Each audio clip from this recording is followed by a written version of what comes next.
Assalamualaikum warahmatullahi wabarakatuh. Good morning students, how are you today? I hope you stay healthy and happy today. Selamat pagi anak-anak, apa kabarnya hari ini? Semoga kalian sehat selalu. Before we start our lesson today, sebelum kita memulai pembelajaran hari ini, Miss akan memperkenalkan diri terlebih dahulu. Perkenalkan, nama Miss Triza Rasya Putri, guru PPL dari Universitas PGRI Palembang yang membantu Mem Nurhayati SPD. The material today about narrative text. Di antara kalian pasti ada beberapa orang yang pernah membaca cerita tentang dongeng, cerita horor, misteri atau cerita-cerita hayalan yang lainnya kan? Nah, itu adalah jenis dari narrative text. Jadi apa itu narrative text? Definition of narrative text. Pengertian narrative text.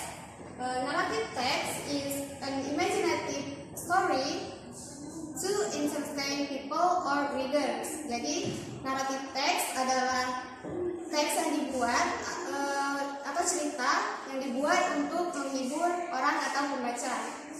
Selanjutnya itu ada purpose of narrative text atau tujuan dari narrative text. The purpose of narrative text is to amuse or entertain people with the story of narrative text. Jadi tujuan dari narrative text itu adalah untuk menghibur pembaca atau orang yang membaca cerita narrative text tersebut. Next selanjutnya, the characteristic or language feature of narrative text. Ciri-ciri atau unsur bahasa yang ada di dalam narrative text.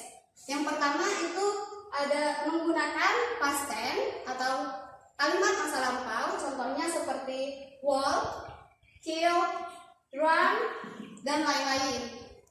Yang kedua itu menggunakan adverb of time atau kata keterangan waktu. Contohnya, once upon a time, one day, today, yesterday, and etc. Selanjutnya menggunakan time conjunction. Time conjunction itu adalah konjungsi waktu. Contohnya seperti when, then, and suddenly, before, after, and etc.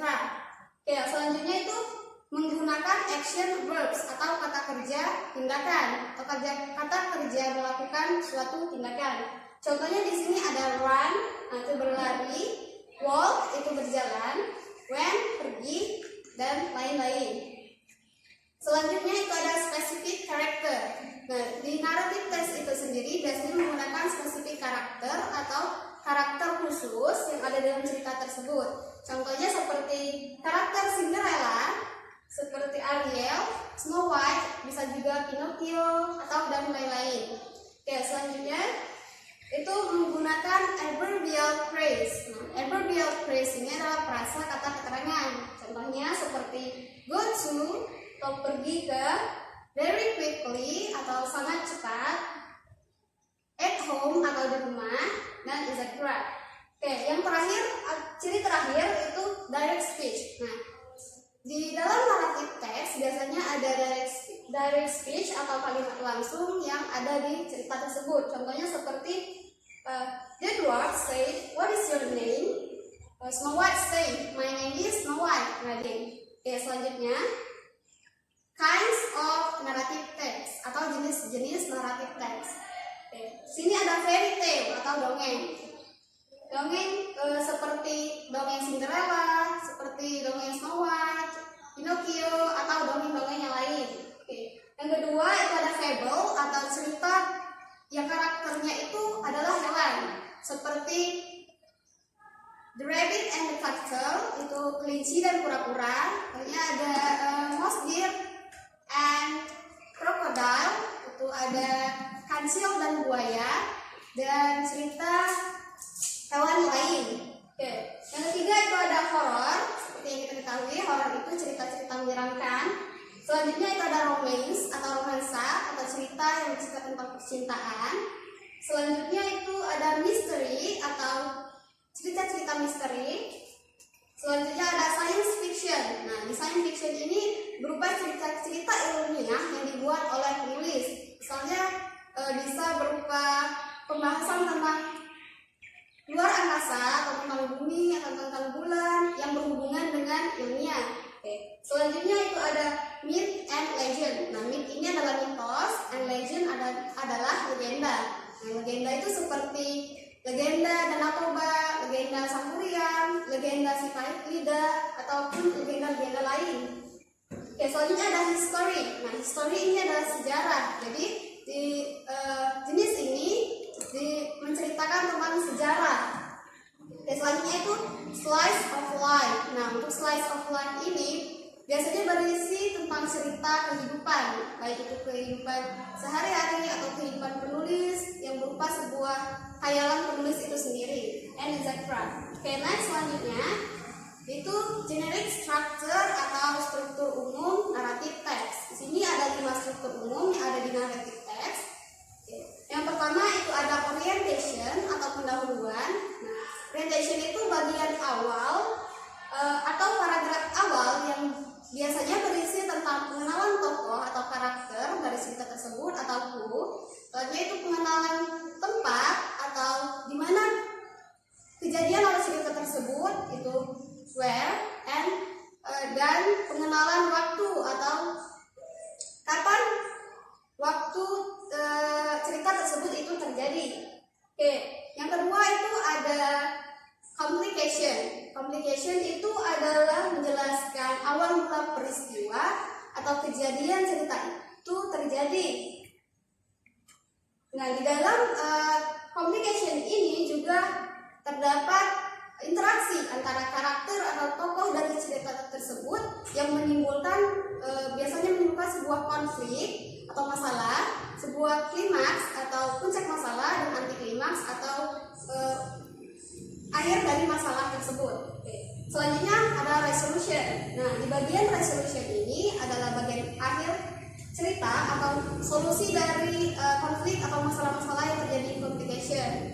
Tetapi di bagian resolution ini sendiri juga ada beberapa jenis narrative text yang menambahkan masalah lain untuk menjaga ketegangan dari pembaca tersebut. Nah, biasanya resolution seperti ini terdapat di jenis narrative text misteri dan horror. Oke, selanjutnya yang terakhir itu ada reorientation atau bagian penutup. Nah, pada bagian reorientation ini atau bagian penutup biasanya itu yang menentukan akhir cerita tersebut, apakah akhir ceritanya sad ending atau sedih atau apakah akhir ceritanya tersebut bahagia atau happy ending. Nah, pada bagian penutup ini juga terdapat pesan moral atau pembelajaran atau pesan yang disampaikan penulis kepada pembaca. Next selanjutnya itu contoh atau example narrative text. Di sini Miss mengambil sebuah cerita dongeng atau fairy tale yang berjudul Snow White atau Putri Salju. Pasti dari kalian pernah mendengar, menonton atau membaca cerita Snow White kan? Nah, di sini kita akan mengidentifikasi bagian-bagian atau struktur dari cerita Snow White ini. Oke, yang pertama itu ada bagian orientation atau pendahuluan. Sini, once upon a time, there lived a little girl named Snow White. She lived with her aunt and uncle because her parents were dead. Nah, di sini ceritakan pengenalan tokoh atau karakter dari Snow White. Selanjutnya, itu bagian kedua yaitu complication. Nah, pada bagian kedua ini, one day she heard her uncle and her aunt talking about leaving Snow White in the castle. Nah, di sini pada bagian complication sudah dijelaskan bahwa adanya konflik atau awal dari peristiwa atau awal terjadinya cerita tersebut. Oke, next selanjutnya. Oke, bagian 3 itu ada resolution. Meanwhile, the seven dwarfs were coming home from work. They went inside there they found Snow White sleeping. Nah, di bagian resolution ini adalah akhir cerita atau solusi dari masalah-masalah yang terjadi di complication. Oke, selanjutnya itu yang keempat ada reorientation. Nah, di bagian reorientation ini bagian akhir atau bagian penutup. Dog said, if you wish, you may live here with us. Jadi, si kurcaci itu bertanya kepada Snow White jika dia ingin atau jika dia mau Snow White bisa tinggal bersama mereka. sudah Miss katakan bahwa yang menentukan sad ending atau happy ending. Nah, di sini Snow White and the Seven Dwarfs live happily ever after. Nah, berarti Snow White dan 7 kurcaci hidup bahagia bersama. Berarti akhirnya di akhir cerita itu happy ending. Okay, I think enough for listen today. Untuk tugas dan materi akan di-share di Google Classroom. Wassalamualaikum warahmatullahi wabarakatuh.